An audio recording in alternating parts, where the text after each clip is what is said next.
Okay, I'd like to call the meeting to order at 7 PM and start with the Pledge of Allegiance. I pledge allegiance to the flag of the United States of America and to the republic for which it stands, one nation, under God, indivisible, with liberty and justice for all.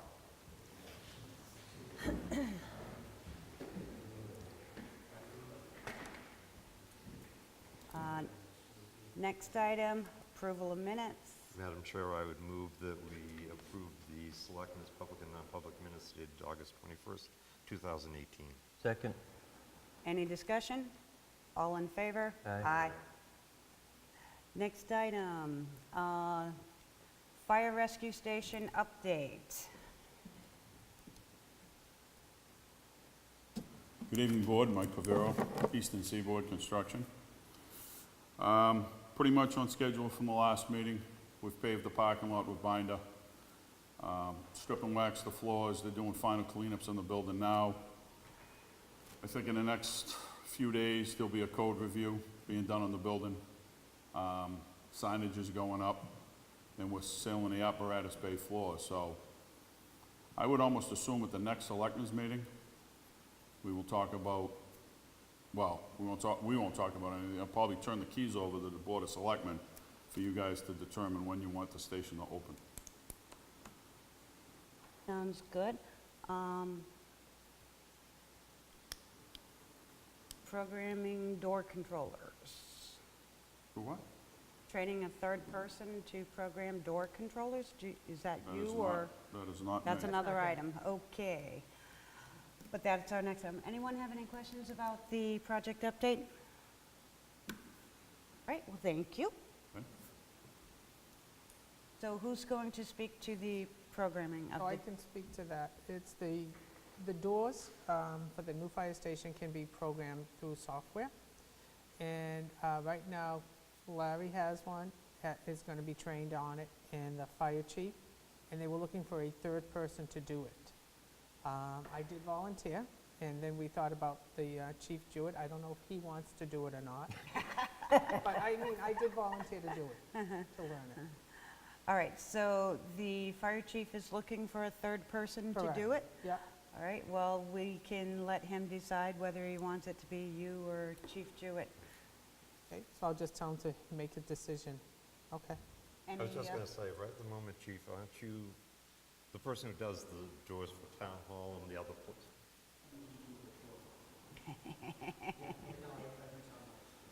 So is it the same thing as what we have here? No, it's different. Okay. Here, he has to come physically here and do it. Over there, it's what's called an access control panel, so they go in and they can do software-wise programming it. But still, It's the same basic idea, though. It's adding people in their codes so that they can be coded. they Right, can- and setting up schedules so when things can open automatically, when they should be closed, things like, it's software, it's not going and pushing buttons. Right. right. But still, Chief Jewett is our designated town keeper of the keys. So do you want to recommend that Chief Jewett? I would honestly, quite honestly, I would, That's I have fine. no problem with 4 people know it. No, that's good. I think 3 is enough, really. I just volunteered because I did have a little bit of knowledge on it, but Well, I was just going to say, of all the people that work in town, you probably have the most knowledge of yeah. Okay. the program, so. So do you have any problems with the chief making the decision who is I third have person is? no problem. I would, How about you, Larry? No. You good with that? All right, so Let the chief make this. let the chief make the decision. It's his building, so he can decide who can control the Okay. access. All right, our next item, 2018 Emergency Management Performance Grant. I'm guessing that's you, Larry? Yeah, I think Jim has it. I'd like to make a motion. Can we first say what it is? You know, Okay, in that case, it has to go back to Larry. exactly. So it's just the Emergency Management Performance Grant from the state, which comes from the federal government, which is a 50-50 match on the interior of the building, which we're getting laptops, security cameras, the monitors, and I think Jim has the list over there. So it's a $70,000 grant, which the state kicks in 35, and our 35,000 we use as the building being built as our soft match, so it doesn't cost us anything. Okay, sounds good. I will move that the Town of Newton's Board of Selectmen in a majority vote accepts the terms of the Emergency Management Performance Grant as presented in the amount of $35,527 for the purchase and installation of security cameras and monitors, laptops, tables, chairs, a television, a whiteboard, mounting equipment, and associated cabling at the town's Emergency Management Operations Center. Furthermore, the board acknowledges that the total cost of this project will be $71,054, in which the town will be responsible for 50% match, which is $35,527. You done? Second. Any discussion? All in favor? Aye. Aye. Just one comment, while I read it as in, which is said here, it should be of which the town will be responsible for a 50% match, not in which. Just read it what it says. It's Okay. what the state wrote, we did write it. We didn't Oh, write okay, that. that's That's their- the state. Okay. Oops. I Guys know. right behind you. Okay, so moving on to the next item. Item B, construction manager request to address board. Again, Mike Pavero, Eastern Seaboard Construction, construction manager of the new fire station. There's a topic that needs to be addressed. When I come to find out, take nothing personal, there's only 3 selectmen here tonight.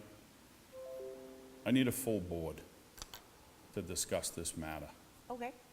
It pertains to one of the selectmen. So if one selectman needs to recuse himself, you guys don't have a quorum. I need a board. I need a full board to do this. So I'm going to move to do this at the next selectmen's meeting. On this 18th?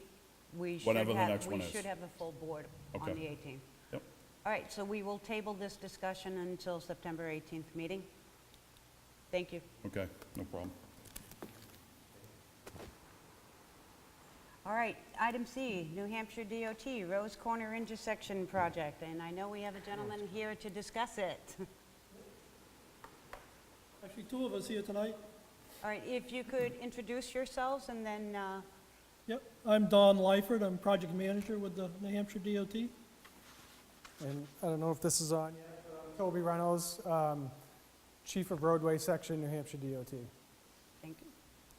Thank you for taking some time for us to come down. There is a project in the 10-year plan to make improvements to the Rose Corner intersection, 108 Amesbury Road, Maple Street. And it was looked at initially back in 2017, or 13, there was some concepts drawn up, very crude concepts. And so Toby has some information tonight that he wants to just run through quickly. What we really would like to do is get some input, not necessarily tonight, but eventually from the town as to what they do or don't want us to do, and then whether or not, is a process you'd like to follow for projects, or we can just follow our process, which would normally be, we'd go to a public informational meeting next, and then eventually, we're hoping to avoid having to buy property, so we wouldn't need a public hearing. So with that, I'll just let Toby go through some of the concepts and then open it up to questions. So thanks, Don. So like Don said, in 2013, there was a request for a field review of Rose Corners. Some of our staff came out, took a look at the intersection, and basically what they came up with was that nothing could be done at fairly low-cost improvements that our maintenance could handle. And so that's why it developed more into a project into the 10-year plan, because the fix or potential fix was going to be more costly. So now that it's in the 10-year plan, it's in there for 2022, I believe. construction 2022. We're starting to work on the designs to get ready for that. And so this is kind of the first step. So I'm going to just kind of pull this over so the camera can see the plan, and sorry for folks in the audience, you might not be able to see it, but so this being Rose Corner here, Amesbury Road, south into Massachusetts, 108 south, north 108, Maple Ave, Pond Street, just to familiarize yourself with the plan here. The way it operates today, I know everybody knows this, but just real quickly, 108's free movement in both directions, no stop, yield control, except for the yield onto Amesbury Road, the right turn.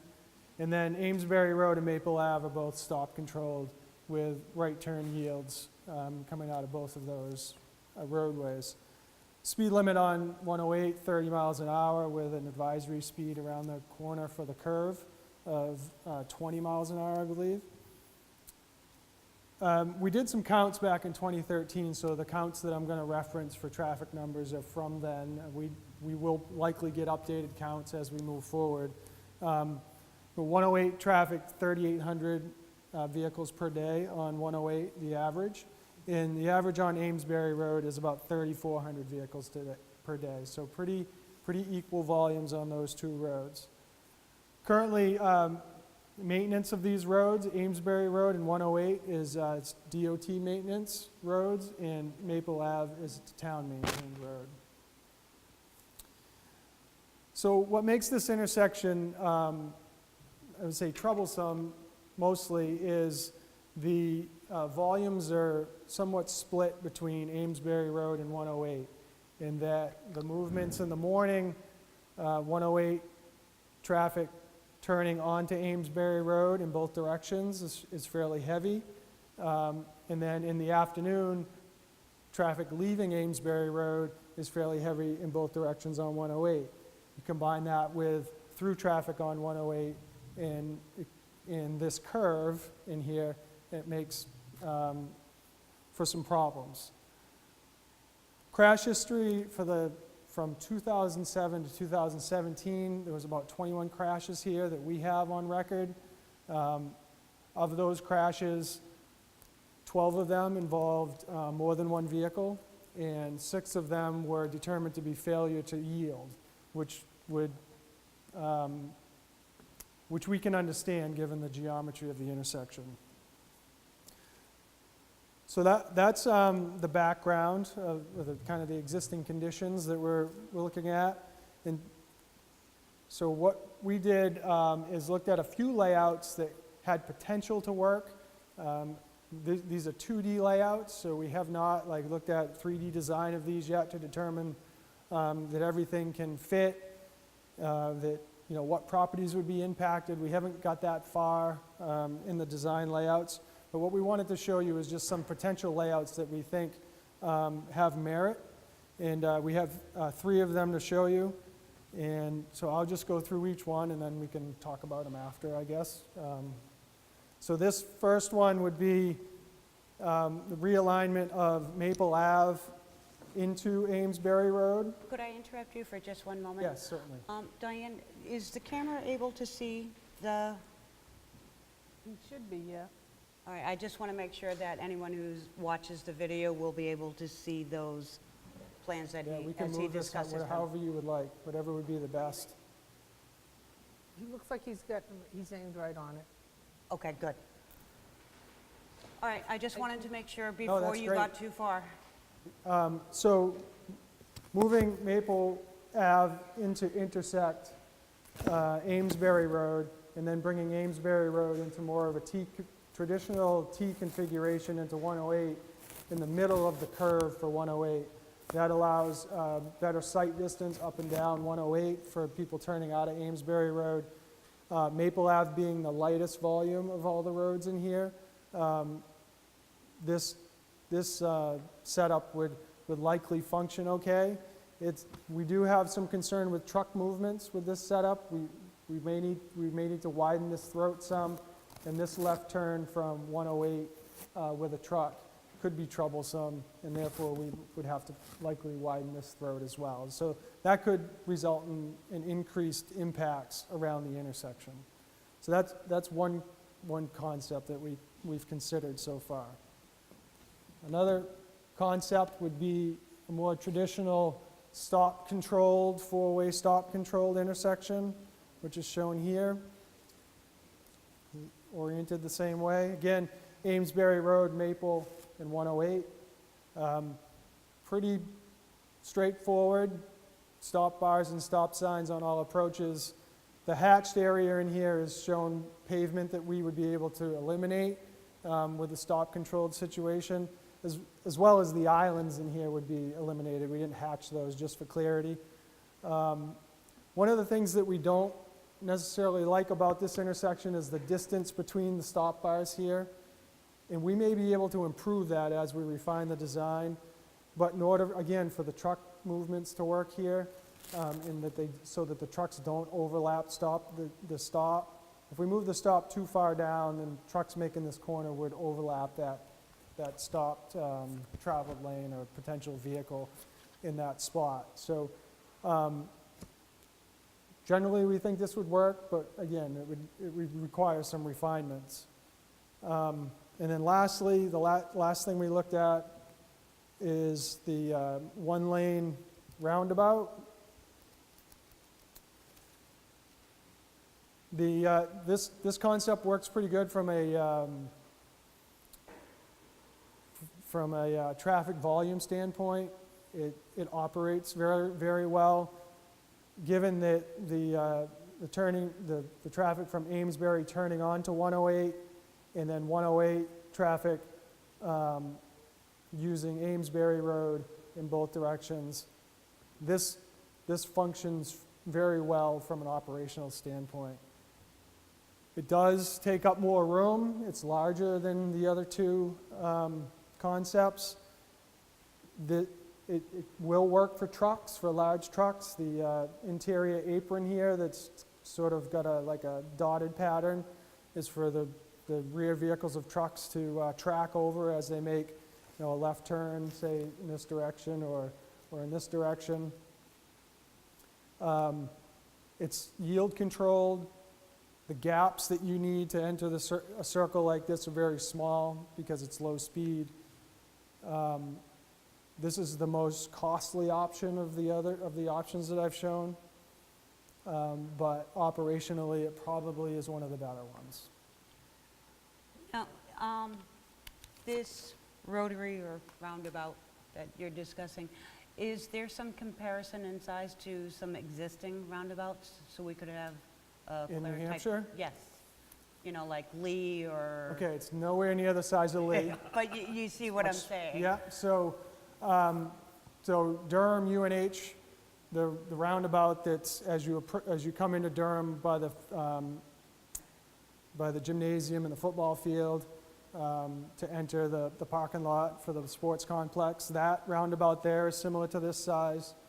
The one in Rye, Foy's Corner, which is Route 1 and Foy's Road, is similar to this size. How about some others that you know of? I could tell you if they're the same size or not. Epping on the Walmart. Oh, okay, I'm not as familiar with that one. Okay. Oh, you mean the one Internal? Lowe's and Walmart? The internal one. Yes, the internal one. I've been around that one, but I'm not familiar with the design of it, so I'm not sure what size it is. Trying to think of others that might be close to here. What about the Merrimack Center. yeah, Center of Merrimack? Center in Massachusetts. No. Market Square in Merrimack?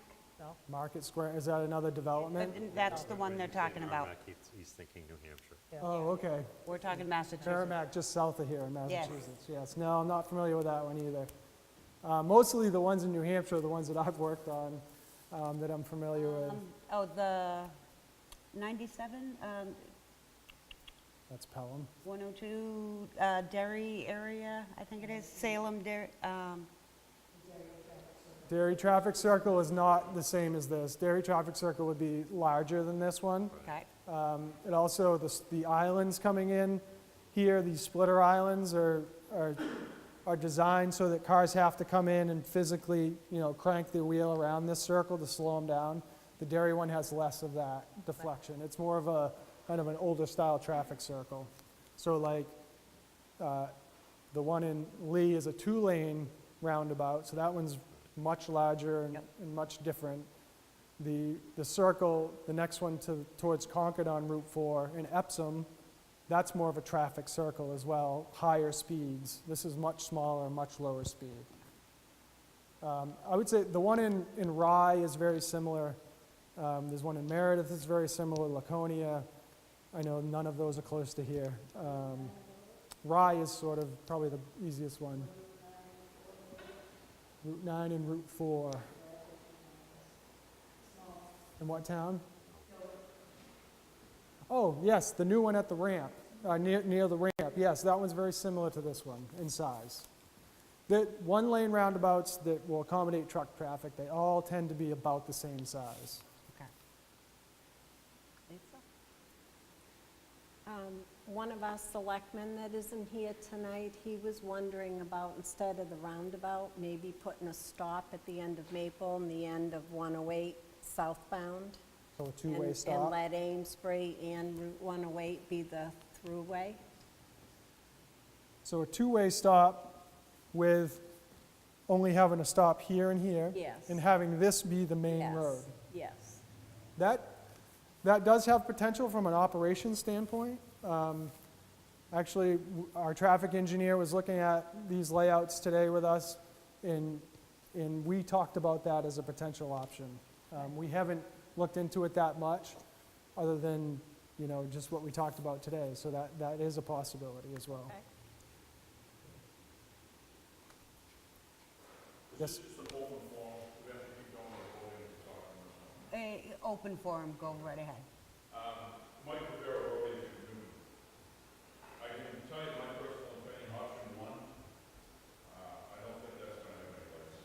That's this one. Yeah. Okay? I just don't see it. In 2 and 3, I think for the town's aspect will be, what does the town have to contribute to the cost of the construction of this?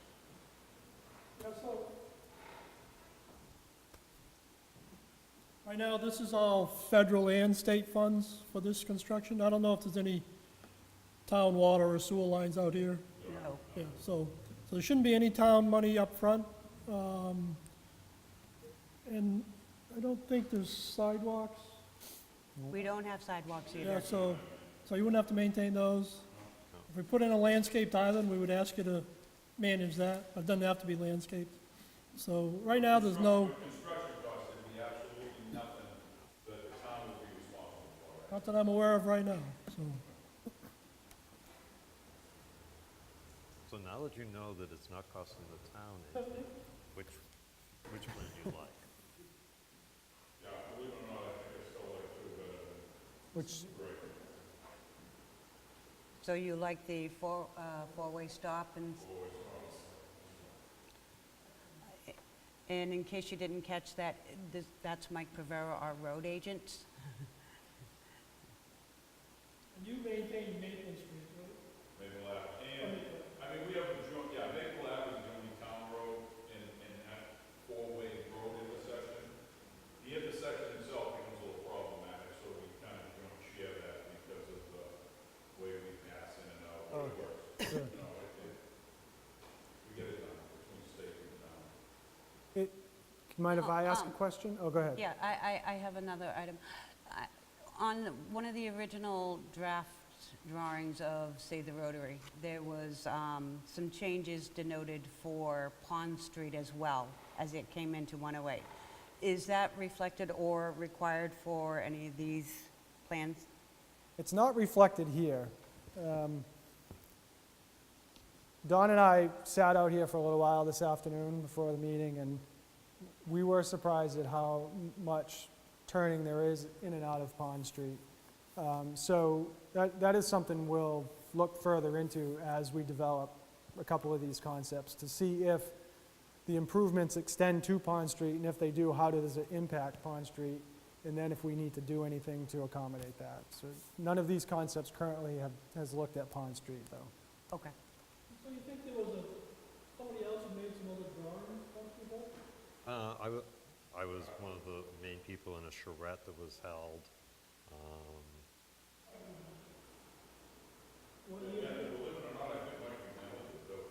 Excuse me? And we still have a copy of it, too. Actually, that's how we ended up getting Mike McNally. It was through Plan New Hampshire. When? What year? What year? I'd have to go, I can go pull a copy of the charrette. That would be helpful. Yeah, You should have it, It was right? prior to 2010. Was it regional planning? I don't recall. Was it regional planning? I think he's going to go get it.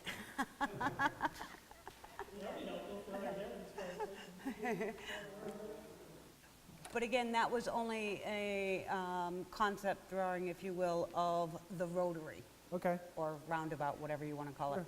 So that's why when you came in with a couple of other options, that's nice. It's more than what we had seen before. Bob says he can't hear you, Mike.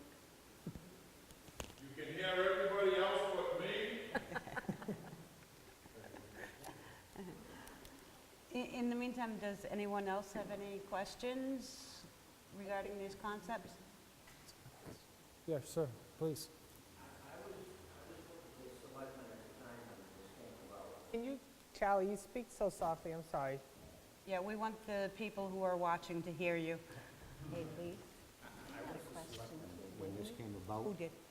and when the guy from the executive council was down here, and the DOT and the engineers, we all talked, and we said basically what should happen to this is we should bring them all up level, right?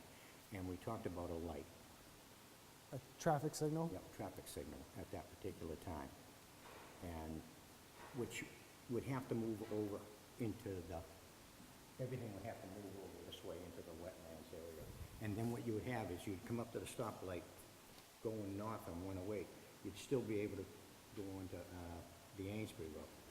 You wouldn't be able to go left. When you come down this way, you'd have to do the same thing on the other side. Hey, Charlie, could you get the mic a little closer to your mouth, please? None of us Can't can hear me? hear you. Thank you. Yeah, that was the intent at that particular time of what they really wanted to do. Because they felt that there was not enough room for a roundy round there at all. And as for Pond Street would have been coming out remarked, and then there would be a stop sign instead of a yield. Oh, okay. Drawing? That was back in 2013 when I was a selectman. Thanks.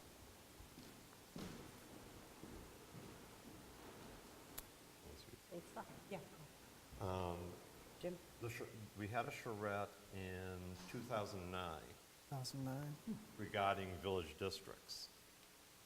As part of the charrette, that area is the center of the Rose Corner Village District.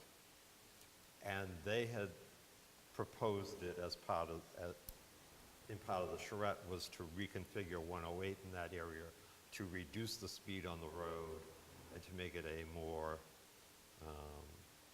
controlled traffic area. That led to the development of the roundabout, Okay, which ended up going onto, it was a TIP amendment that went on through the Regional Planning Commission to the 20-year plan, and now it's coming up. Okay. yeah, we should, if we could get a copy of that, I that would, only have one copy, Okay. so until I don't know if the you, official office copy. we can look, see if we can find one. yeah, we can look at it afterwards to see if it's any Okay. names we recognize, maybe we can find one. Is it something you could scan and email, maybe? Looks like Most legal likely size, could. so. It's ledger size.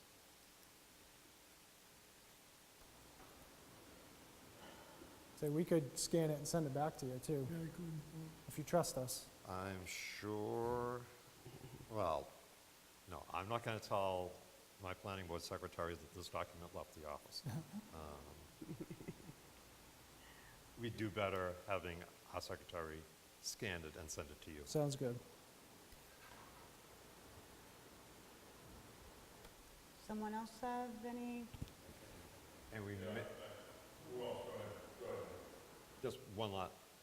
The planning board secretary probably knows where the documents regarding the various plans that we've looked at the time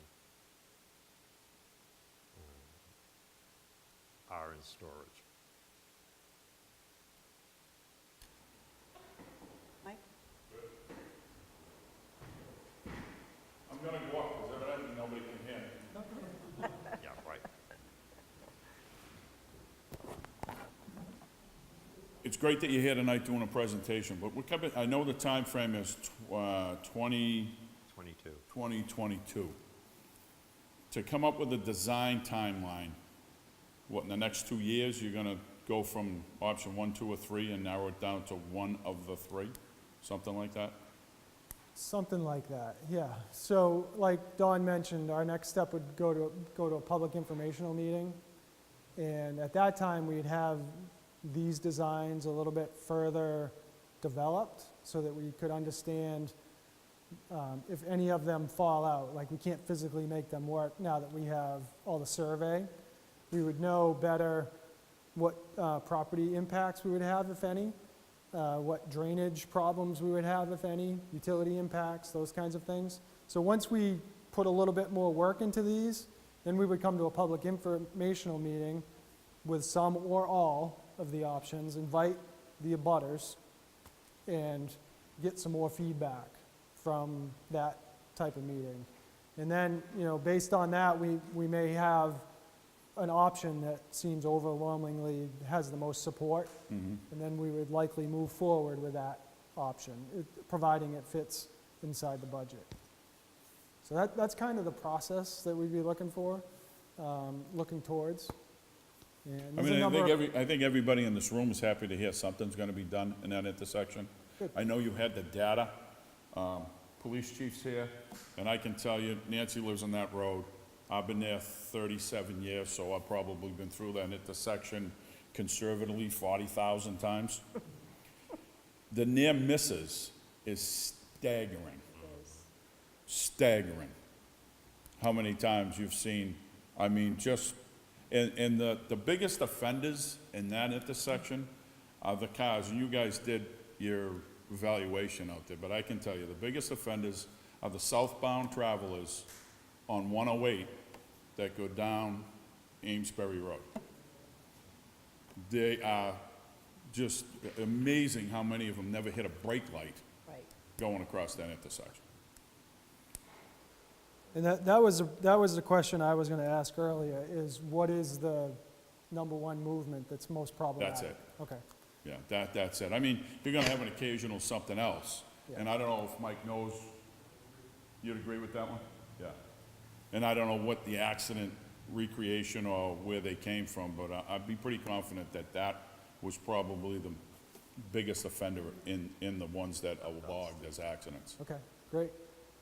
Now, that's a super elevated corner, so at this point in time, whatever But design see you're gonna how have to that's the do, your concept of the approaches are road? gonna have to go And it out to take actually that shows super elevation some out of that. changes Right, so if we change it to a stop-controlled situation or even a roundabout, Yep, the speeds will come down, the super elevation would come That's down, what you so guys were that'd be less of an issue. yeah.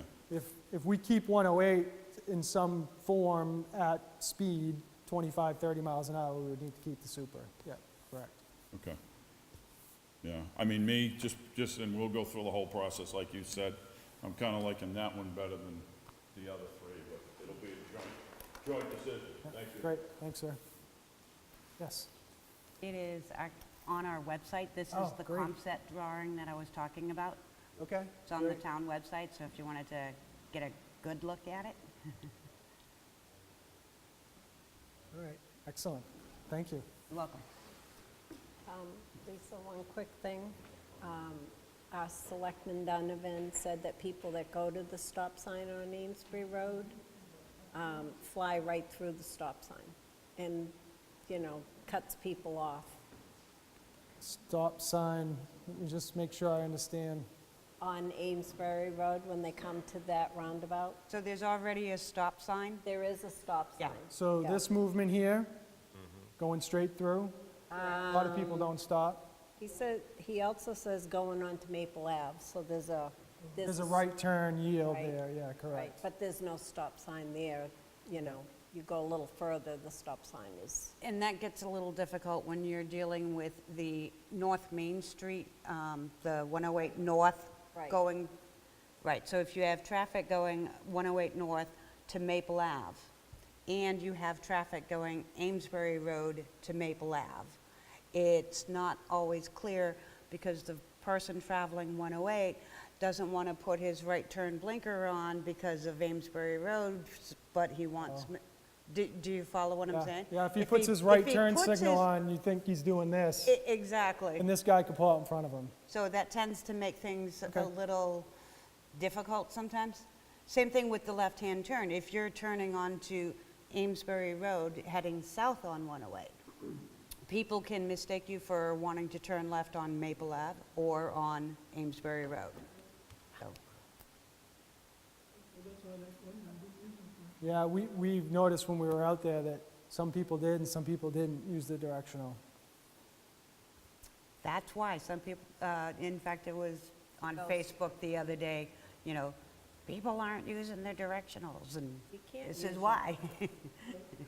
Yeah, Directional going straight across. right, you know, some people would interpret this as being a left turn because you're turning from the main road. Correct. Some people wouldn't because I'm just going straight, yes.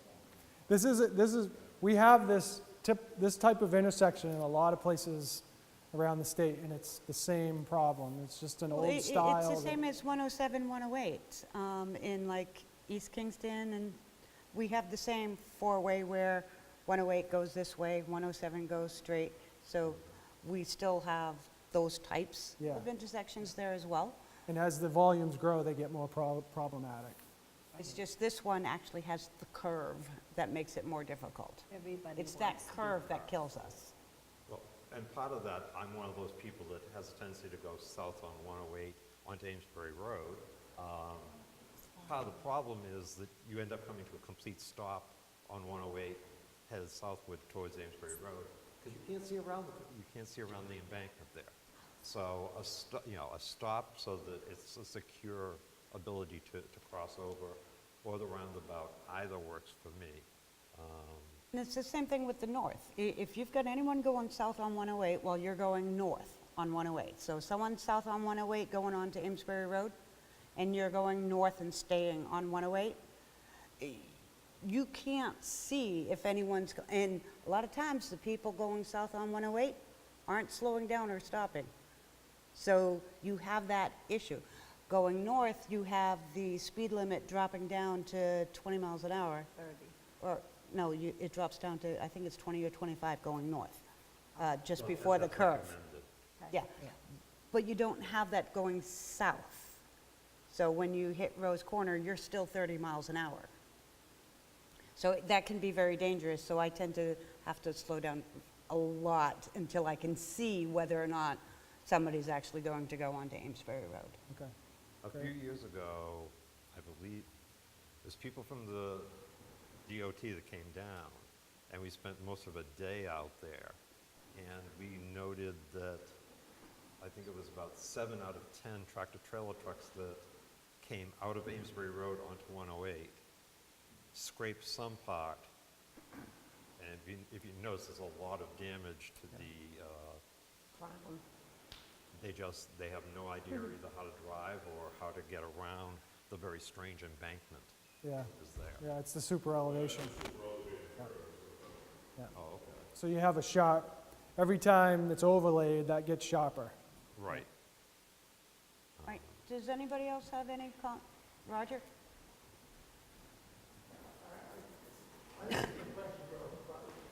Backing up what Charlie was talking about, in addition to what you've shown here, are you going to take a look at that traffic light option? We have looked at the traffic signal option.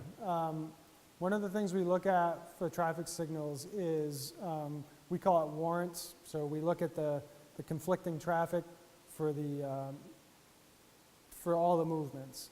And if the conflicting traffic isn't high enough, then it doesn't technically meet the warrant. And we like to have it meet at least one warrant to put in signals so that we just don't end up with signals at every intersection. So this one, when we did that analysis, it didn't meet the warrants that we analyze it for. So that's why we're more sticking with the four-way stop at this point rather than the traffic signals. The traffic signal layout would, for pavement-wise, would be very similar to the four-way stop. So if 40 years from now it did meet warrants, there wouldn't need to be a lot of changes to a layout if we went with the four-way stop in order to put in the signals. So that's why we're showing the four-way stop instead of the traffic signals. Thank you. Thank you, sir.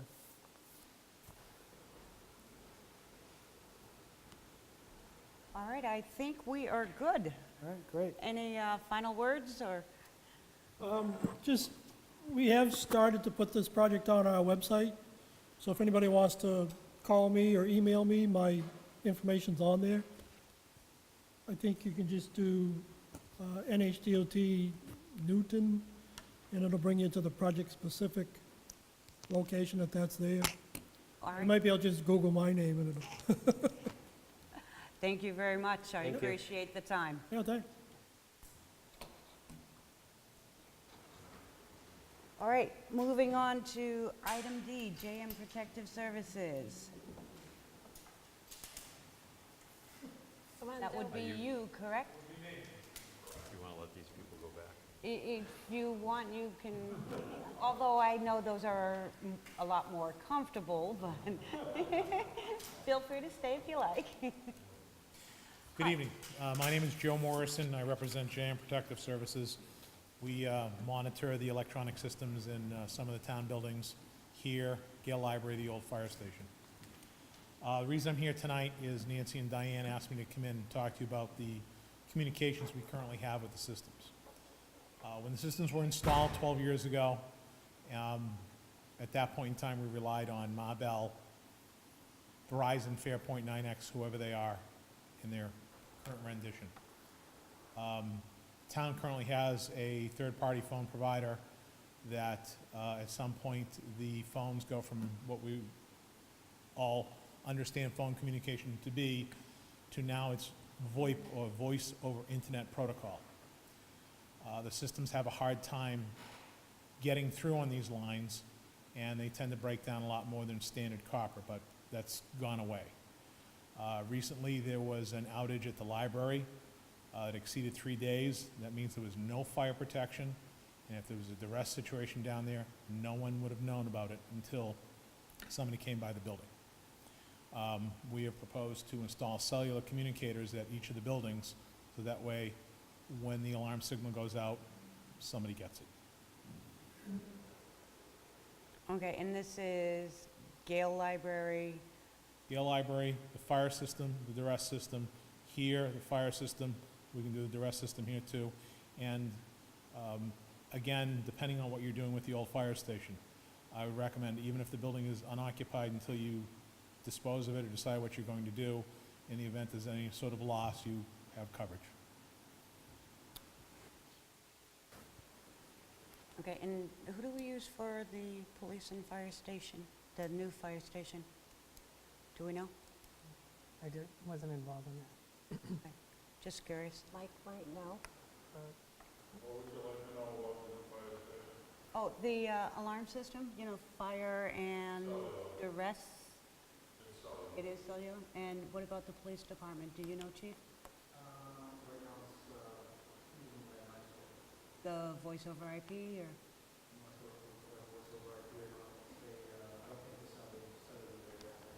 Okay. Okay. All right, now, you mentioned cellular transmitters or? Communicator. Communicators, which isn't quite the same as having a cellular phone, for example. No, it uses the cellular data network. It transmits data It's similar to what our cell phones all use for texting or SMS messaging. It's not the voice network. It's just cellular band. And is that used for a particular carrier's lines, or? We use whatever carrier works in that area. We have devices that work with Verizon and devices that work with AT&T. So we have both the CDMA and the GSM devices. And like with the new fire station, anything we install new, that's all we do now. We don't use any phones at all because they're not what they used to be. Larry, you have any? What's the cost to it? For each of the fire systems, it's $450. For the rest systems, it's $130. That's a one-time. That's correct. That's not including the $40 per month. $40 for the fire system, $20 for the duress system. Right. The fire systems send 2 tests a day. They tend to have more traffic than a security system or duress system. And what is it currently for these systems? That sounds, is that in addition to? It's in addition to the current rate. We charge $480 a year for the fire systems and $265 for the duress security systems. Okay. So that's in addition to what we're presently Yeah. paying. Typically, what happens with these systems is there are some dedicated lines or maybe one dedicated line, and usually you can drop that so that you're not incurring that service charge for your phone service vendor. We can't drop the line. We're already using it, so right now we have 5 dedicated lines, 5 lines that come into the town hall and 3 fax. If we disconnect the line, that means only 4 people can call in or call out. So you can only have 4 simultaneous calls. My opinion is there's too many people working in the town hall to drop it to any less than what we have right now. So you wouldn't save any money going cellular, Okay. because you can't drop a line. But the alarms would work. Yes. Which is important. All right, and you provided us with a estimate, or? Yes. So, we have a couple of selectmen who are not here this evening. Yep. So, hopefully they'll have a chance to review this meeting. Yep. And then we can decide what we will do. Okay. Okay. I have a copy of a letter that I previously sent Diane, if you'd like, that basically outlines what I just spoke about and maybe has some other information you may get more Diane questions. did provide us with a copy Okay. of that letter, so Okay. we did read that, I appreciate it. Alrighty. And like I said, once we have the other members of the board weighing in on this as well, we'll be able to make a decision. Okay. Thank you Thank for your you. time. Thank you. Next item is firearm license renewal. So. Find the right paperwork.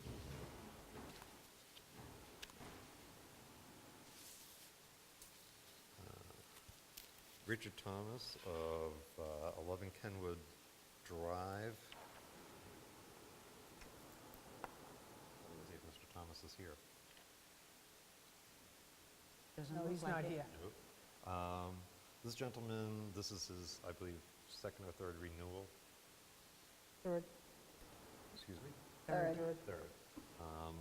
So I would simply make a motion to renew his license to sell. Second. So for discussion, this is a license to sell out of a particular, Right, he has a conditional use permit from the town planning board. that allows, and the license from the state Right. that permits him to sell firearms out of, Well, the planning board permit was a conditional use permit which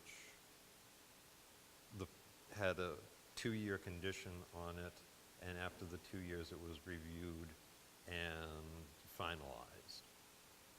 This is the state of New Hampshire license to sell pistols and revolvers. And this is subsequent to, he actually has a federal, the point I'm getting at is this gentleman is being allowed to sell guns out of a particular address in town. exactly. Okay. legally, and Right. the chief is here, he can tell us if there are any incidents at this location? Okay, Now, is this a private residence or? yes, Okay. yes. That's why he has to have a conditional use permit. See, these are the things that's good for That's- people to know in case they want one. What is the time frame? And what is, when's the This permit expires in 2021. So 2021? it's a 3-year. It's Okay, 3 so it's a years. 3-year license. Right. And if this is his third, I'm guessing that it was probably 7 years ago Right. that we, So any other questions, comments, concerns? All right, all in favor? Aye. Aye. Next item, updated landscaping quote.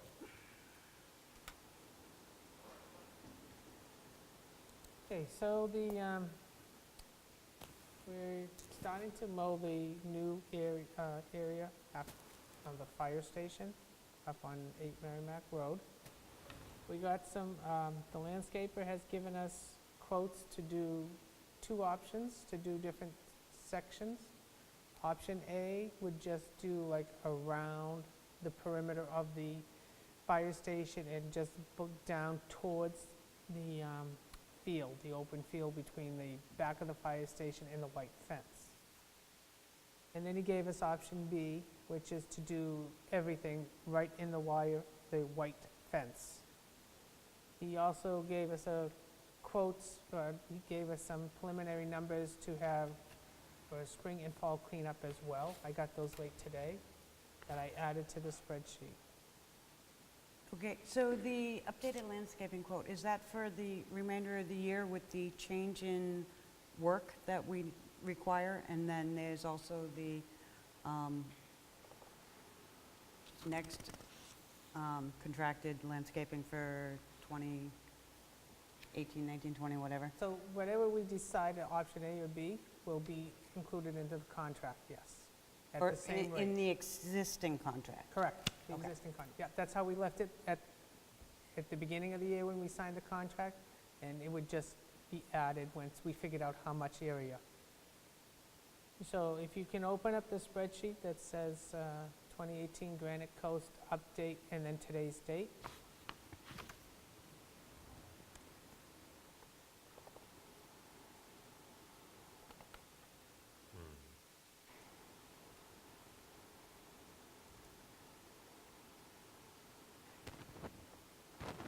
I wish I would have put it up on the screen, but sorry about that.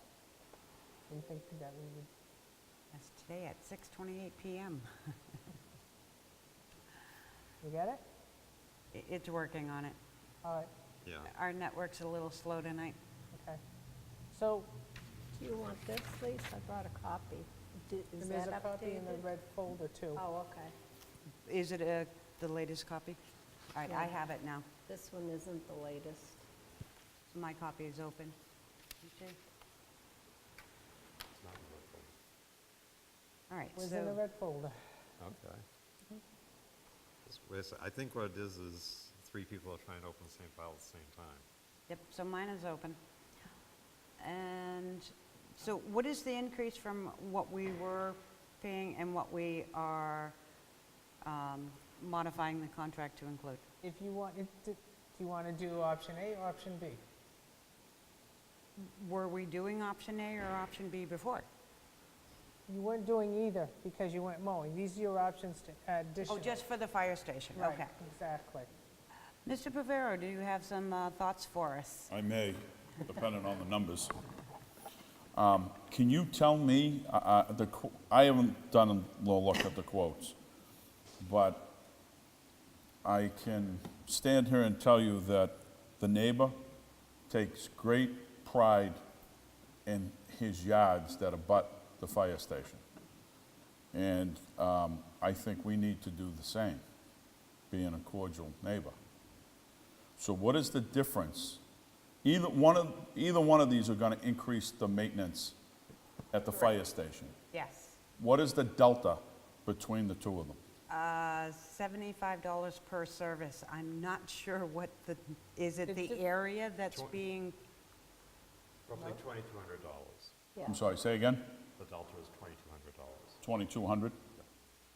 $2,025. $2,025, so $2,000. And if I understand that correctly, it's $2,000 to cut that big field in the back weekly versus What was that? it's $2,500. The $2,500 is the increase, that's not the total increase. You're telling me it's the delta between the two of them, right? It Yes. is $2,025. Okay, so The delta option between A is how, option A and option A is how much? $7,725. Okay, option B is? $9,750. Okay. So the $9,000 option would be to cut everything weekly. Within the white fence, correct. That's that's what I'm getting at. That's That's what I option thought. B, right? That is correct. And what does option A cut? Option A will get you like around the perimeter of the pavement, but not to the white fence. So there's a big area there, there's a big field behind the fire station there. Will only get cut maybe twice a year. Which would allow for field mice and things like that. Well, yeah, it would have allow for different wildlife. Yes. But and that's a valid point, but I think it's the aesthetics that will become more the issue than the wildlife. And I can just tell you, working up there for the past year, the town has a beautiful piece of property up there. And I would tell you, I would go with mowing that weekly. Yeah, That's my 2 cents. I'm not a fan of leaving grass to run rampant and make it look like you don't care about the property. And bottom line, that's what it's gonna look like to the neighbor. And to the public in general. Well, if they, yeah, if they go up there or they conduct business up there, yeah. Except the difference is only this, right? No, you have no. Oh, which one? First of all, I should preface this by saying that I'm one of those people who considers lawn to be anathema to natural order. I can understand, I would rather see it cut a little bit more often than twice a year. But I do believe that, So maybe compromise and see what the cost would be to do the big field every 2 or 3 weeks. that's See what I- that I- cost I would would like be. to see that option. Sure. The difference is 2,000. Yeah, And then it may come somewhere in the middle of the two if you're not doing it weekly. Exactly. And that would probably be fine. You know, this time of the year, you could probably easily get away with every 2, maybe every 3 weeks, and then mow it. I was just going to say, in a normal year, the months of July and August, feels like this should not be, honestly be cut because you end up with a really burnt and dead area. Believe it or not, up there, as hot as it's been, none of it's dead.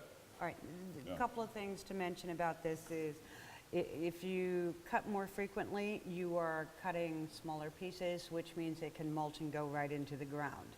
If you're waiting longer till the grass is longer, then you actually have grass that turns into hay, which can then cover and prevent growth, or you have to have it cleared away, raked away, or whatever. So there could be costs in cleanup of the cut grass as opposed to just having it go in as well.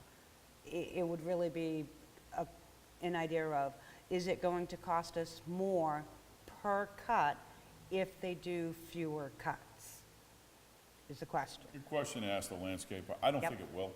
I think if you were to go 2, maybe push it to 3 weeks, I don't think his cleanup cost is gonna be any more.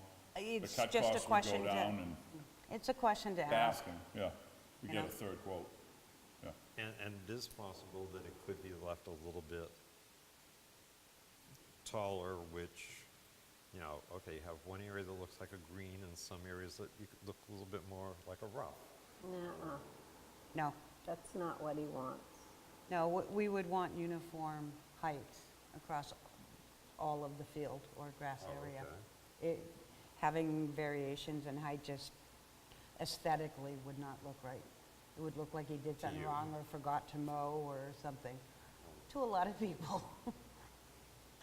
But, yeah, so if you could find out, maybe if it was like every other week for the mow, instead of I mean, Well, then you're 29, not going to have your uniform cut.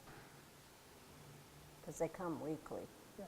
So I mean, you just mentioned that you wanted to have uniform cut. So if you want uniform cut, you want to do it all at once.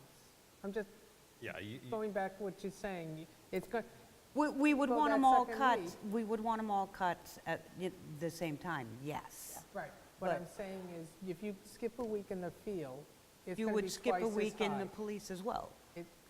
No, they're No. talking just the backland. Everything else gets done weekly. Weekly. So they're talking the backland of the fire station. Is Aren't we going for new proposals that next year? what you were thinking? Yeah. No, it's a 3-year. Yeah, everything that's being cut now, to clarify, everything that's being cut now is on a weekly basis. Right. That can't change, Right. So, because it works, and if it's not broken, you don't have to fix it. It's the field out back that's behind the new fire station, which is a pretty good-sized field. Yep. That's the one that's gonna become problematic. And right now, you're at 9,000, whatever the number is, to cut it weekly with the rest of the grass. yes. Additional 2,000. Yeah, it's Yeah. $2,000 less to cut it twice a year. Which is But what they twice were a doing. year isn't gonna work.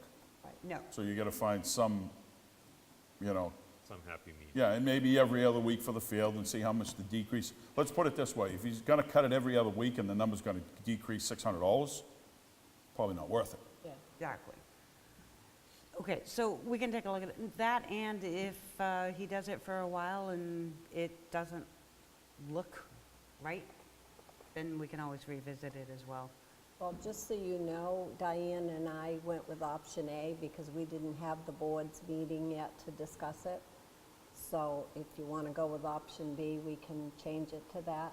But right now, we knew something had to be cut, so we went with Right, option so A. option A is the twice a year, No, the $75. Yes, the Right. twice a year. which for the is, field. which is Oh, the field, sorry, yes, sorry, is the yes. twice a year. Yes. All right, so that at least gives us the minimum. Right. So you went with that for now, Well, but, for now, because it's been 2-3 weeks since we were asked this question. so we can still, since you gave him that to start with, we can then ask him to give us something else. We're towards the end of the season anyways, so I don't see this season being an issue as far as how many times it's cut. I think it is, because we met with the neighbor today, and he's pretty adamant that he would like to see it be taken care of. We're not talking that much money, and we're gonna look at the budgeting for next year anyway. Now, so are you saying this 2,000 is just the difference for the rest of the year? No, this is if you. Okay, that's this what I is thought. For a Contract. full year. Yeah, that's what I thought. This is a yearly contract for 2019, 2020. So I'm not understanding what Nancy's saying about that, because you said you already went with the, Well, no, all we did was tell them to start with option A 'Cause the- until the board met and could decide whether they Start wanted with to A, move we up didn't to sign option B. anything. exactly. Yeah, That's all. And we just want to get one more figure from them, and then we can make a what do you- decision what- on September 18th, So you want to try and go twice a month in the field? every other week in the Twice- field, Okay, every other week? yes, which would be every 2 weeks. We'd like to see what that number is. yeah, it seems like it'll be not growing as much now.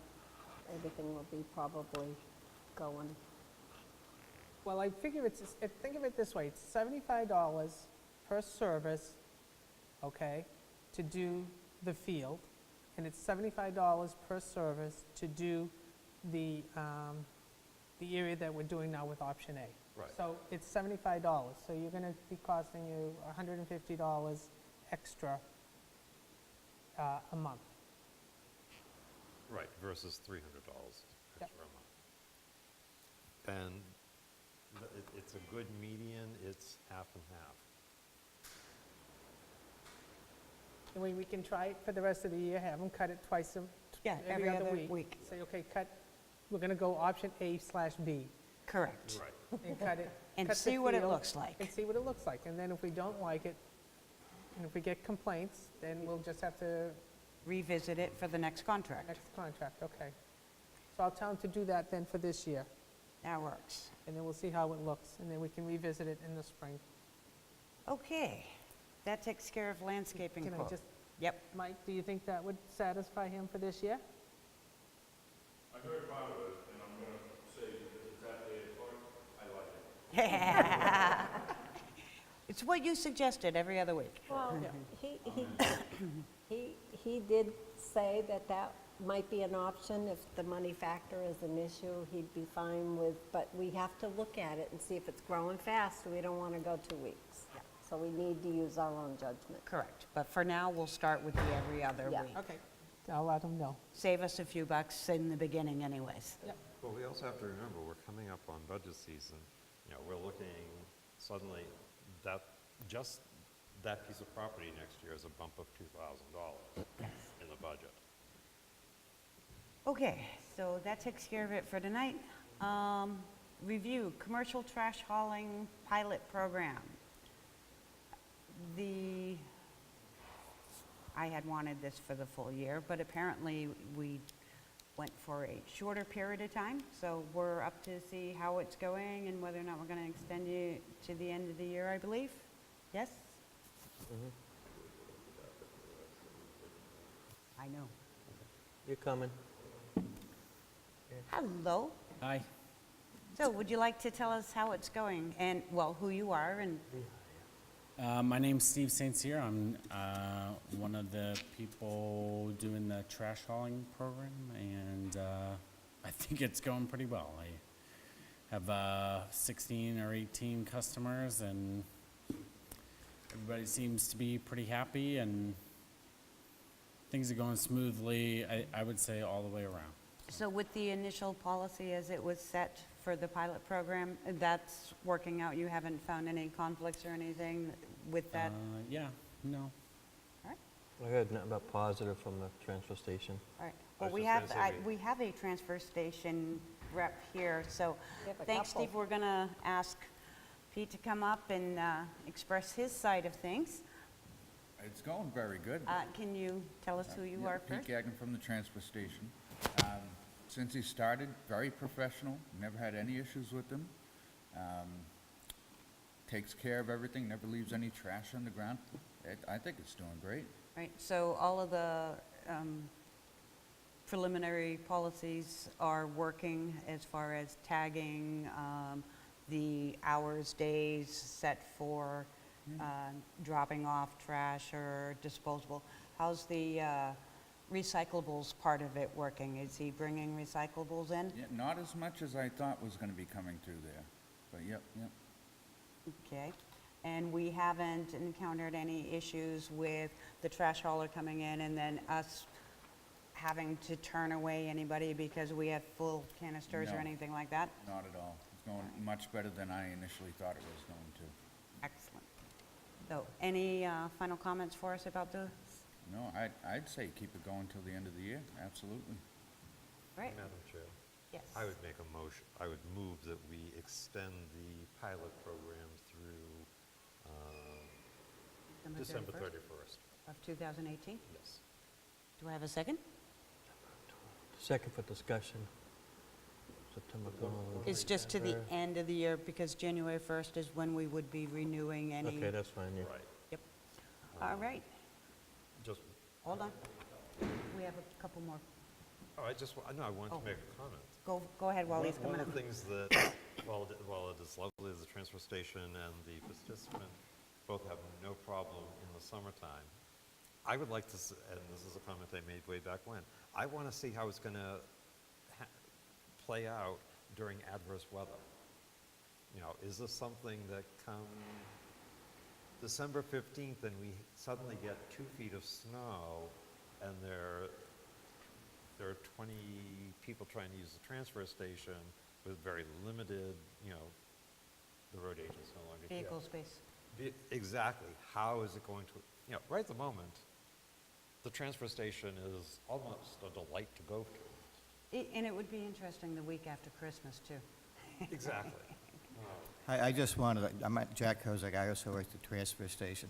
You know, because I was kind of critical at the beginning of this thing, though I thought I'd say that, you know, and the best thing I think it happens is he's only coming in on Tuesdays and Thursdays, which are our most quietest days of the week. And he's always in right as we open, a little bit after that, so there's never any interference with anybody. I've talked to him several times when he's come in, and there's no issues at all. Excellent, thank you. Thank you. Very good. Anybody else want to weigh in on this? All right, I would, all in favor? Aye. Aye. All right, it's unanimous. You have until the end of the year, and then we'll look at the renewing certificates, et cetera, for the following year. With the policy, actually December is when we would hold the lottery. Correct. For January. Yes. So we will finish our evaluations probably right after Thanksgiving. I would suggest that we put it on the Whatever the agenda first December meeting is.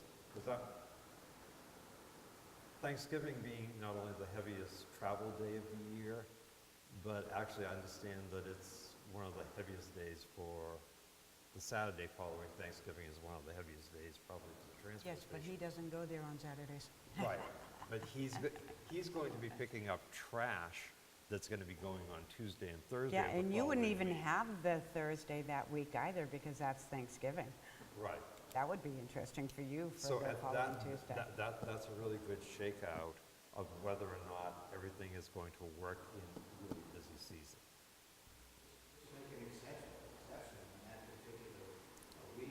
Yeah, if you close Thursday, come in Saturday. I mean, Well, to make that exception, it has to be discussed, and Yeah, because it's you have to not in the remember policy. The Board of Selectmen sunsetted this policy by saying that we were going to do a pilot program and then reevaluate it prior to. The policy requires that we do the lottery someplace in the middle of December for a January 1 start date. So Yeah, we're probably talking, our best bet is to get a final report on how things worked around at least one holiday. Just to give you guys an idea, I mean, we're not talking about a lot of trash. I mean, I get these 18 customers, and it's like a load and a half, you know? So, I mean, I feel but you like, might expand, I hope to. right? But I actually, I don't think the 10 load limit is gonna be my ceiling. I think it'll be the time it takes me to deliver on, you know, so, I mean, I can only get so big, you know? Sounds good. thank you. One trick is you have to be less sociable with your clients. All right, I think I called for it, but just to be sure, all in favor? Aye. Aye. So it's unanimous, extended till December 31st, 2018. All right, we are on to announcements. One thing I would like to do before that is we presently have, and it's not here on any of the sheets. Well, we do have other business, so we can cover it under Well, no, it's just because it's an extension, it has to do with the transfer station transfer itself. station. All right, go right ahead. We presently have somebody who, technically, their employment ran out. Yeah, he's on a Saturday. seasonal employee, He's a seasonal part-time seasonal. employee. I would like to extend his contract, if you will, with the town, Employment, employment with the town, to October 1st. September 30th. Just say his name. I like end of Okay, month rather September than 30th. first a month. Second. All right, so the part-time seasonal employee at the transfer station who was set to expire September 1st will be extended until September 30th, until we have a better idea of the hiring needs at the transfer station. Right. All right, all in favor? Aye. Aye. Unanimous. Okay, do you want to do other business, or do you? Need a motion on A, B, C, D? Yeah, so let's, No, those have already been approved, but those are just announcements. yeah, Okay. so let's do other business, and then we can do the announcements. Under other business, Some minutes. Stick to the agenda, mess up my minutes. I will move that we sign the vendor manifest dated 9/4/2018 in the amount of $70,187.11. Second. That's other business first. Yes. Okay, you have things in other business before you manifest. That's signing manifest. Oh, see where it says other items? Yeah, Okay, you're gonna do the But manifest? I don't have that, I don't have those other items well, here. that's why. when Where's you the other said- items? All right, so you Ah, got, there it is. There's a motion on the floor regarding Okay. the manifest. I second it. All right, all in favor? Aye. Aye. Next, we need to set the schedule to meet with department heads for employee evaluations. I don't believe we need to do that at the meeting, because we only have 3 people here. We have 2 other schedules that we have to fit in. Well, we didn't know if you might want to at least do a preliminary, we can reach out to the other 2 tomorrow, because otherwise we're going to be another 2 weeks and another 2 weeks, and we're going to be into November Yeah. before we start. I have Monday nights free, and for a little while, Thursday Do nights. have the Okay. other business up there, okay. So we just thought if we could maybe get a couple of dates that you might want to, and we can reach out to the others. I tend to be fairly flexible. Monday nights? Yeah, Okay. so I can do Monday Larry, how are nights. you on Monday nights? The 17th's no good, the 10th and the 24th is good. So there's a couple of dates to start And with right there. 24, That's September, right? Larry? September. I mean, you want to go into October? Yes, please. We got the 1st, the 8th is a holiday. So the 1st, the 15th, and the 22nd. Okay. All right, so if you can reach out to the That's- other 2, find out what their schedule's like, we can pick out a couple of those days. Okay. How Right. did those Mondays work for you? I'm, Open to the on best of my Mondays? knowledge, I am free every Okay, Monday. yeah, so work with the dates that Larry gave you. Okay, The other thank thing you. is that we need to know who, as selected, will be here for elections. All right, so September 11th, we're having primary elections here in Town Hall all day from 8 AM to 8 PM, and then until all the counting is I done. will be here at 7:30, quarter of 8. And I will be here all day, Try to make it. essentially from start to finish. That's so same for both me. of you can do start to finish? Yeah. Okay. And I see here that Matt will be able to be here from 10 AM on. And we only need, 3. we need 3. So Larry, are you able to do I gotta the check my morning at all? schedule. I know I'm working, but I can try to get some time off, All right, if you so just need the morning. critical time is morning from like the 8 to 10 Okay. minimum. 7:45. All right, I 7:40, actually have to read the warrant and all that stuff. so 7:45 to 10 or whenever Matt gets here. Okay. Thanks. All right, so it sounds like we'll have it covered, Thank you. all right? And we did the first manifest. Right. Madam Chair, I would move to sign the fire rescue station vendor manifest dated 9/4/2018 in the amount of $9,836.73. Second. Any discussion? All in favor? Aye. Aye. Madam Chair, I would move to sign the payroll manifest for the pay period 8/19/2018 to 9/1/2018 with a pay date of 9/6/2018. Second. In the amount of, We normally don't give the Oh. amount because the amount is an aggregated have. gotcha. All right, all in favor? Aye. Aye. Larry? You can do the requisitions part?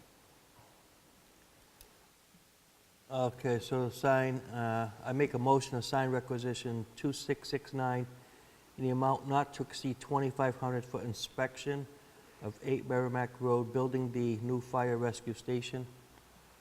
Second. Any discussion? Yes.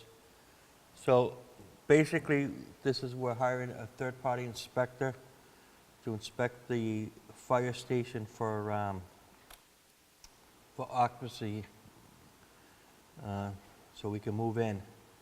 I believe that we should be paying for this, so if that third inspector comes back and finds the faults that the town inspectors found, that we should charge Port One the 2,500, because they're the architectural engineers that said it was okay, apparently. All right, so I believe that might be a bit premature at this moment to determine whether or not they need to be charged or billed for this fee. However, I do expect that depending on the outcome of this inspection, it will require a meeting of architects, construction manager, and inspectors. What was the inspection for anyway? Is it for the whole Yes. Ball and wax? Outside of those that are already passed. Whatever inspections have been completed will not be re-inspected, but it will be a review of the plans, the accessibility and And the... life safety. And life safety. Accessibility, is that the ADA too? That includes ADA, yes. Okay. All right, no, I just want to put that in the motion. So, yes, and that's why I said I think we would need to hold a meeting with all of the parties, get them together to determine where this, where it broke down, if there was a breakdown, and Okay. what we might need to do at that point. Okay. But for right now, I see a lot of value in having this third-party inspection. You have a lot of what? It has value. Oh, value, okay. Yes, value. All right, so any other comments? All in favor? Aye. Aye. That's Did you ha- unanimous. Did you raise your hand? Did you have your hand up? She had her hand. Oh, all right. Sorry, she couldn't see you. Hi. I'm sorry, the podium was blocking my view, I'm sorry. My name is Cheryl Killam. I'm a resident, been here for almost 22 years. I just have a brief comment. There was a huge discussion about landscaping, Yes. and I hope there's just as much a discussion about accessibility. Oh, absolutely. Because I do have serious concerns about this facility. We will definitely want to make sure that the new fire rescue station is accessible to all of the It residents. needs to be compliant with the ADA as well Correct. as the state building code. We will ensure that, that's why we're having a third-party inspection come through, to ensure that it's impartial and there's no disagreement as to what's what. But yes, it will have to pass ADA. Just to let you know, in terms of the ADA, the only people that can confirm compliance with the ADA is the U.S. Department of Justice. What was that? U.S. Only- Department of Justice. The only people that can confirm that, because they are the ones that enforce it. Yes. And I'm speaking as a former accessibility specialist who worked for an engineering firm as well. In fact, I believe you worked with the engineering firm that we are using. I trained them. Well, hopefully So that means hopefully that you we trained them won't right. have any problems with the To ADA. train them doesn't mean they learn it. Sorry. But, and also, you might want to just confirm that they are going to review the ADA standards, Yes. because having been there, I was never allowed to. It was always state building code. So you might. I'm sorry, can you It repeat? was- You might want to confirm that they are going to look at the ADA standards as well as the state building code. Yes. If that's not clear, it may not be done. Well, we do have to meet the ADA standards. Right, If we don't meet those standards, we Yes, lose we- all our grants. as Oh. well as the regulations. Correct. So we will be ensuring that we meet the standards as well as the codes. Good, Thank you. Thank you. thank you. All right, so now you can call the All right. RI. This next one? No, you gotta call the RI, right? Oh, no, That we was already did that. discussion. Oh, okay. Make a motion to sign requisition 2353 in the amount of $1,964 for the purchase of a new Installer electric Installer. toilet to replace, I'm not done. To replace the existing one at the transfer station. Funds to come from 2018 transfer station budget line item 4321034. Now you can do it. What do you need that for? Second, that's Okay. motion and editorial in Is this a necessity? Yes, this is a necessity. Okay. All right, currently, we are using, or we are paying kidding. a monthly fee for a porta potty, which is just throwing money down the drain, if you ask me.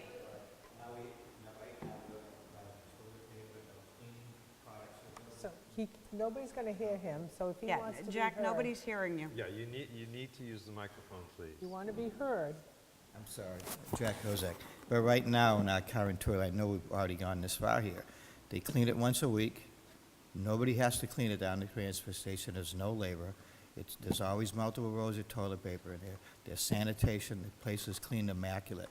And now with this thing here, and I never thought it worked that well, and, if you've ever been down to transfer station, working in the recycling building, you will just love the smell that comes out of there. I had one selectman come in there one day, I think Matt, when it was running a couple of years ago, and he said, "What is that?" I said, "Somebody used the portable toilet, and that's the burning of the waste."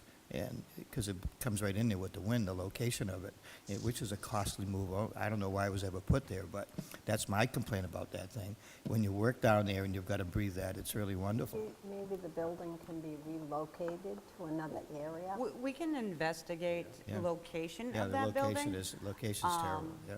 However, the first step is getting rid of the monthly expense with nothing to show for it. As far as keeping it stocked and clean, we do have a part-time maintenance Oh, I understand that, custodian, yeah, and yeah. he is prepared to go down there and be responsible for keeping it But stocked and clean. but there's a cost associated with that. What does it cost us for a year for the portable toilet right now? $800 a year? It's actually more than that. Yeah. Now, this Yeah. in Cinelet may only be 1,900, but that last toilet lasted us over 5 years. Cost-wise, it is more economical to buy a new toilet than it is to continue to pay for the porta potty. I know it's something that's already a done deal. I'm just telling you what I think about the whole Yep. situation. And Okay. and that is one of the things that we looked at was cost. You know, would it cost us more or less? For some reason, the porta potty, in my mind, was either 95 or 125 a month. So you're talking over $1,000. Yeah, I'm not sure what it was, yeah. But How much does a tree cost? The least expensive How much does was a tree 95. cost? That means that it was almost $1,200 a year for the porta potty versus $1,900 for, even if we only get 5 years out of it. Still, yeah. It's pretty much paid for after 2 years, and the other 3 years is just the... Oh, I agree with your numbers and so forth. Yeah. I'm just telling you how I felt about it. Thank you. And we may be able to put a taller vent pipe on that thing. I think there's only one that signs that middle one. Yeah, that's it.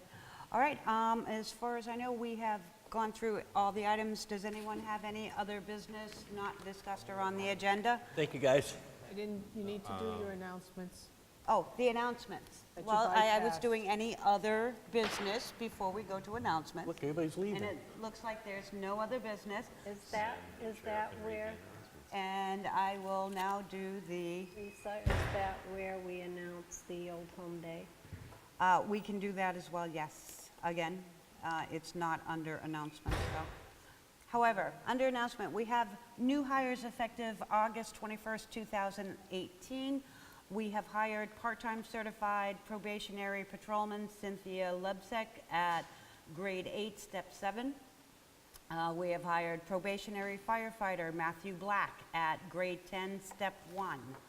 We have hired firefighter 1/EMT Derek Travers at grade 10, step 4. We have hired EMT B Brianna Gaskell at grade 10, step 5. We have hired EMT B Thomas Leach at grade 10, step 7. And those are all of our new hires. The only other item we have that I'm aware of Update on, on the matrix.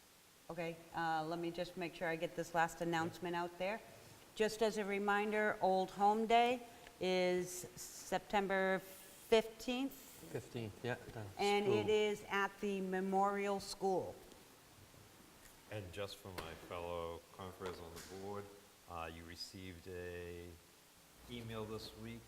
Please look at it. It's the matrix. I took everybody's comments into consideration.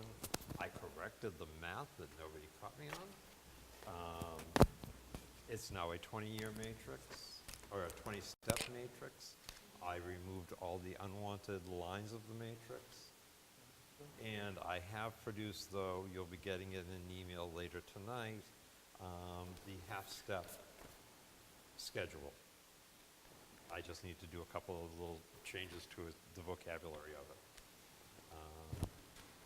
I will be sitting down next week with the chiefs of police and fire to go over how their staff would fit on this matrix. just keeping you posted and informed and All right, one more thing here. Nancy, can you clarify for me, do we need to have one authorized signature on the FCFC agreement? Yeah, the board can allow you to sign as vice chair. Is that the grant? No, that's the 2,500. It's the inspection for the 2,500. They're looking for a signature, and Well, there's for one. We voted to approve it if it only Yes, calls but for it's one signature, so that, That would be the being the vice chair. vice chair, I'm Yeah. fine. All right, I just wanted to make sure that we were in agreement before I signed it. Okay. Anybody have anything else? No? Then I would entertain a motion. To adjourn. At Second, time? 8:28. 8:31. Thank you. So that's 2 minutes slow.